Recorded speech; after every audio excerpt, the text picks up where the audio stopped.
연휴를 맞아 휴가를 다녀왔는데 HLB에 중요 이슈가 생겨서 급히 업로드하게 되었습니다.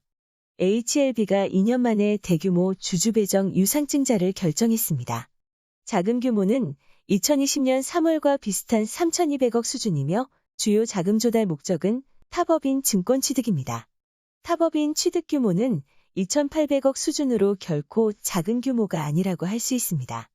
2020년에는 리보세라닙의 원천 기술을 보유한 엘레바를 100% 자회사로 편입한다는 명분이 있었습니다.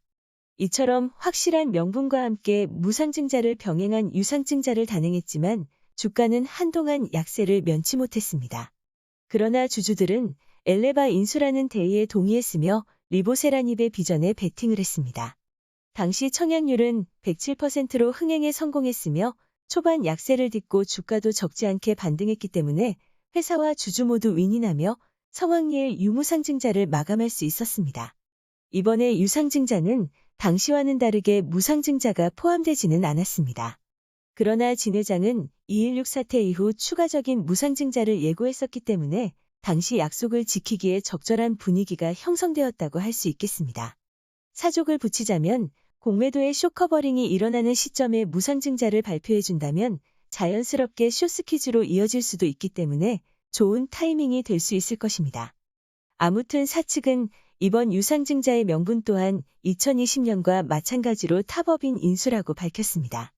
기본적으로 주주배정 유상증자는 악재에 해당되지만 자금의 사용처와 명분이 확실한 유상증자는 오히려 호재로 인식되는 경우도 많습니다. 조만간 구체적으로 공개 예정인 탑업인 인수 내용이 주주와 시장의 공감대를 형성하게 된다면 2020년처럼 흥행하는 것은 물론이며 2019년의 역사적인 그날처럼 기대감이 주가에 충분히 반영하게 될 것입니다. 사실 프리 NDA 신청 소식이 나오기 전인 지난 금요일 유상증자 소식만 나왔을 때에도 HLB가 주인공이 될 가능성이 큰 에스모라는 초대형 이벤트를 앞두고 있었기 때문에 현 시점의 유상증자는 특별한 악재로 볼 것도 아니었을 것입니다. 만약 단기 조정을 받는다면 오히려 비중을 확대하기 좋은 기회라고 판단하는 것이 현명할 것입니다. 이처럼 유상증자 발표 다음날 공개된 프리-NDA 신청 소식은 유상증자를 악재로 인식한 투자자라고 하더라도 전화위복이라는 단어를 떠올리기에 충분했을 것입니다. 프리-NDA 신청 소식은 유상증자의 일부 부담마저 상쇄할 수 있는 것은 물론이며 오래된 주주라면 2019년에 대상승의 기폭제가 된 위암 프리-NDA 신청을 연상하기도 했을 것입니다.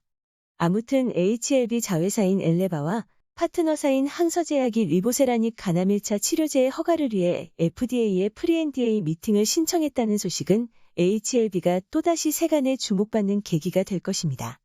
이쯤에서 2019년에 무슨 일이 있었는지 잠시 회고를 해야 할 것입니다. HLB의 오랜 주주분들은 아시겠지만 출량파는 HLB 보유 계좌를 얼마 전에 공개했듯이 2019년 역사적 최고점에서 HLB를 매도한 경험이 있습니다. 당시 저점에서 매수하여 고점까지 큰 부담 없이 보유할 수 있었던 원동력은 과거 공개했었던 차트 분석이 한몫하기도 했지만 더욱 중요한 것은 위암 NDA 신청과 임상 3상 성공이라는 대형 이벤트가 잘 짜여진 각본처럼 엮여 있었기 때문입니다. 그때나 지금이나 많은 분들이 위암 3상 성공에만 관심을 두고 있지만 사실상 대상승의 기폭제는 위암 프리-NDA 신청이라고 할 수 있습니다. 2019년 8월 5일에 주가가 요동친 적이 있었는데 장중 고가가 22.7%였으며 저가가 마이너스 15%였기 때문에 일일 변동폭이 37%에 달했습니다. 이 같은 변동성이 생긴 이유는 당시 HLB 자회사인 LSKB가 위암 신약 허가 신청을 위한 프리-NDA를 진행할 예정이라는 것이 언론에 공개되었기 때문입니다. 8월 5일이 대상승을 위한 예열을 한 것이라면 8월 19일은 대상승의 기폭 시점이라고 할 수 있습니다. 이날 사측은 공식적으로 위암 프리-NDA 신청을 했다고 밝혔기 때문입니다. 물론 석연치 않은 점도 있었습니다. 보통 악재 뉴스가 나오기 전에 미리 주가가 떨어지면 악재 해소로 인식되어 반등하기도 하며 호재 뉴스가 나오기 전에 주가가 미리 상승했다면 재료 소멸로 인식되어 주가가 하락하는 경우도 있습니다. 여담이지만 HLB의 명과 암을 설명드리고자 말씀드리면 이 당시 HLB 주가를 보면 내부 정보를 이용한 부당 거래가 의심되는 정황도 포착됩니다. 위암 프리-NDA가 언론에 공개된 시점은 8월 19일이었지만 실제 프리-NDA가 신청된 시점은 미국 시간으로 8월 16일이었습니다. 그런데 주가는 8월 16일 포함 직전 이거래일 동안 26%나 상승했기 때문입니다. 이렇게 사전에 급등하다 보니 프리-NDA 신청이 언론에 공개되었음에도 공개 당일과 이후 3거래일간은 재료 소멸로 인식된 듯 약세를 보이기도 하였습니다. 아무튼 2019년에도 에스모를 앞두고 프리-NDA 신청 이후 급등했으며 이번에도 에스모라는 대형 이벤트를 앞두고 프리-NDA 신청은 기폭 제거될 것이며 가남 1차 3상의 기대감은 대상승의 촉매제가 될 것으로 보여집니다. 게다가 얼마 전에 개정된 자본시장과 금융투자업에 관한 법률 시행령으로 인해 앞으로는 유상증자가 공시된 다음 거래일부터 공매도를 하게 된다면 과징금과 함께 유상증자 참여도 불가능해집니다. 아직은 솜방망이 처벌이라 습관대로 위험을 무릅쓰는 공매 세력도 있겠지만 상식적인 판단을 하는 공매 세력이라면 실효성이 없는 선택을 하지는 않을 것입니다. 결과적으로 유상증자 기간의 공매도는 사실상 금지된 것이나 마찬가지이기 때문에 이번 유상증자는 에스모라는 대형 이벤트와 함께 HLB가 역사적 고점을 뛰어넘을 수 있는 자양분이 되기에 충분할 것으로 판단됩니다.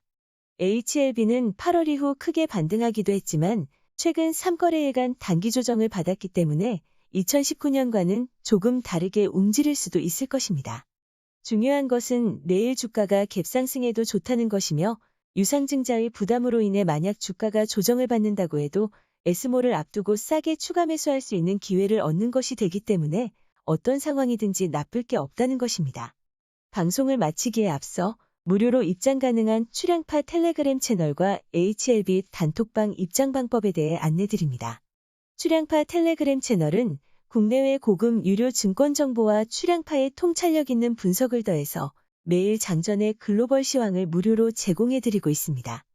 얼마 전 국내 거의 모든 언론이 경기 침체를 우려했을 때 바닥에서 공격적으로 매수할 수 있었던 것은 글로벌 시황에 대한 인사이트 있는 분석이 있었기에 가능했을 것입니다. 무료로 공개되는 양질의 정보인 만큼 많이 참석하시고 도움받기를 바라겠습니다. 이상으로 금일 방송을 마치겠습니다.